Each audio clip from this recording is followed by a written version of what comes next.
What's up everybody? You wanna see a pretty funny thing? While going to the toilet today, sitting on it, I broke it. And I asked the owner of the apartment what I should do. She told me I gotta go buy a new toilet thing, whatever that's called, and replace it. But today's video is not about that. I wanted to talk to you about the positives and negatives of Florianopolis. I got a pretty good idea in these 2 months living here, and I'm gonna talk to you about that right now. First thing first, remember that this is my opinion and my thoughts. There are a lot of people that will love Florianopolis. In my opinion, it was not worth it. I didn't like it. Surprise, surprise. I have here on my phone a list of the things, the positives. Let's start with that, which is a pretty short list. And that's number one, safety. I really liked that here you can walk around with a cell phone in your hand, with a camera like I'm doing, and you don't really have to care about what's surrounding you, what's around you. You don't have to keep an open eye. You can just walk easily, and even at night it's not a problem to walk around here. It's very safe, and that's the reason why a lot of Brazilians actually recommended Florianopolis to me, because they value safety so much, as probably 98% of the cities here in Brazil it's pretty dangerous, except probably, yeah, Florianopolis and Curitiba are one of the safest cities here in Brazil. The second one is nature. There is a lot of beautiful nature around here. The beaches are incredible. They're amazing. If you're a surfer, you will love it. This will be a paradise for you. And there are a lot of trails. You can do many trails that go from 1 to 3 hours, and you're surrounded by beautiful nature. Yeah, as far as positives, that's it. So let's start with the negative list, which number one is the weather. I have mixed feelings about the weather, because it doesn't rain very often, but it can happen. And the most annoying thing, in my opinion, about Florianopolis and the weather is the wind. There is always that cold wind. It's not always cold, but there is always wind, and that matters when you go into the sea, into the water, which is always cold, pretty cold, and when you get out you freeze.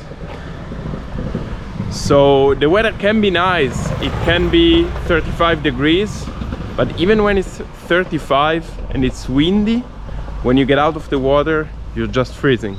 70% of the time it's cloudy, like today. It doesn't rain, but it's cloudy, which to me is even worse than rain, because you just don't have sun, and I love the sun. Let's move on to the second thing on the list, which is expenses. This city is incredibly expensive. I would compare it to Portugal in Europe, which is incredibly expensive for Brazil. This is probably one of, if not the most expensive city in Brazil, together with Curitiba. The people, I really didn't like the people here. It was very hard to make friends. Compared to Rio, people are very closed. They're in their social groups, and it's very difficult to make friends in a short period of time. Compared to Rio, where everybody in the streets will embrace you. If you talk to them, they will talk to you for half an hour, 2 hours. Here it's more like Europe. It's very similar. The people are very similar to Europe. They are very cold, and yeah, as I said, it's difficult to get into social circles. Food. Well, there is not much to say about food. It's Brazilian food, but the one thing I really hate about Florianopolis when it comes to food is that there is not a big choice. You can't choose between, you don't have healthy options. That's the one thing that really bothered me the whole time. You can eat sushi, there are a few places that are good for sushi, but otherwise there is not a huge choice. Renting prices, and this probably goes under expenses. To rent an apartment here, especially during high season, it's incredibly expensive. Just to give you an idea, I paid $950 US for 1 month of rent here in Lagoa. It's January, yes, it's high season, yes, but that's a high price even for Europe. Even for Switzerland you would almost be able to get an apartment, and the apartment isn't even really nice. I killed 2 cockroaches. I will put the video in here if I find it. It's a dungeon basically. It's nothing special. It's really a really basic apartment. Not $950 a month are not justified for this. Parties and attractions. There is not much to do in the city. There are no attractions. I went one day to the bridge, to this famous bridge, but it's just a bridge. I went one day to the museum, which was kind of lame. I did almost all the trails. I went to all the beaches, but apart from that there is not much to do. The other thing that I'm really missing here are parties. The parties are going on only during the weekends, and again, if you compare it to Rio, you could go out on a Sunday or on a Monday and there will always be people dancing in the streets, people drinking in the bars. Here, even when it's high season, which means it's full of people, the traffic gets crazy. To go to the beaches you need about 2 hours. Even then, I don't know why, but it feels like the city is empty. It feels like there are no parties. I went out on a Wednesday evening and there was nothing. There was nothing, literally. I don't know what's happening, but even when it's full, it feels empty. Traffic is another negative thing.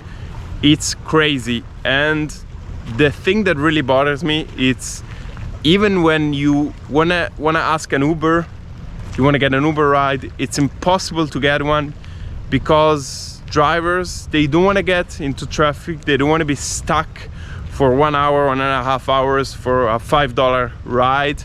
I understand that, but then just change the price. I don't know, do something. Because the other day, for example, I was trying to get an Uber for about 50 minutes and I didn't manage to get it.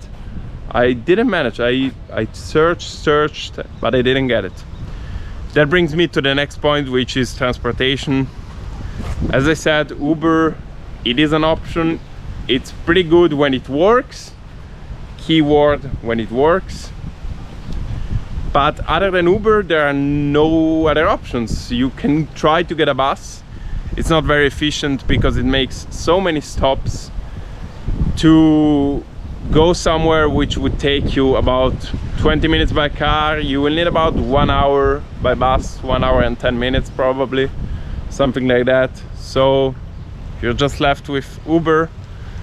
The one thing I would recommend if you're staying here is just get a bike, and you will be able to skip the traffic, you'll be able to move around, and you probably won't spend that much more than if you just get Ubers, because Ubers are kind of expensive. They're still cheap compared to Europe, but for Brazil they are a little bit expensive. And to wrap it up, I want to try to give you an idea of how expensive this city is.